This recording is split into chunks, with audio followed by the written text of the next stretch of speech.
Le 12 décembre, aux côtés de Salah Mokrane et Maria Francesca De Tullio, nous avons demandé à Margot Medcourt de revenir sur les combats des dernières années à Nantes. Depuis des années, on la retrouve aux côtés des habitants, des assos et des collectifs qui refusent de laisser la ville se faire grignoter par les promoteurs. Militante, activiste, elle s'est engagée jeune.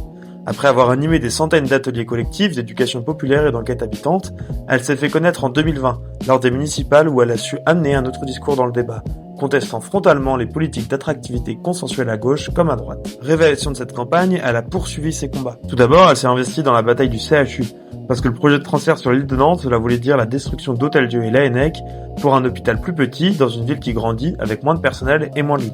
Bref, un projet immobilier plutôt qu'un projet de santé. En soutien à la CGT-CHU de Nantes, avec des organisations politiques et associatives, le collectif de lutte a obtenu des victoires, et elle continue. Contre l'islamophobie et la loi séparatisme, avec Black Lives Matter Nantes, elle a initié avec Nantes en commun des mobilisations pour dénoncer les restrictions sur nos libertés associatives et une stigmatisation de plus des personnes musulmanes. C'est cette loi qui a permis de multiplier les dissolutions et les attaques contre les libertés associatives. Margot, c'est aussi une militante qui a tenu à affirmer la nécessité de poursuivre la lutte contre l'antisémitisme à un moment où elle est instrumentalisée pour criminaliser la cause palestinienne. Les Juifs et les Juifs de France vivent dans la peur aujourd'hui. La peur de dire qui ils sont, la peur de faire l'objet d'actes antisémites de plus en plus violents. Et c'est insupportable. Il faut le dire, le reconnaître, le dénoncer, prendre notre responsabilité et montrer notre soutien.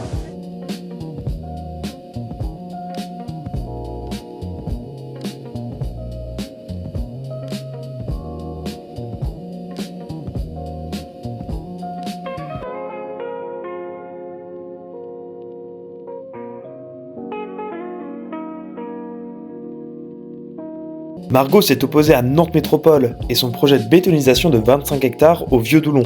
Avec le collectif, ils et elles ont construit un contre-projet avec syndicalistes, habitants, entreprises et associations. Quand la parole des habitantes est bafouée, il faut s'auto-organiser pour la porter. Elle a activement participé à ce combat pour une écologie populaire et antiraciste. Avec ces combats, Margot est devenue une ennemie des promoteurs et des bétonneurs.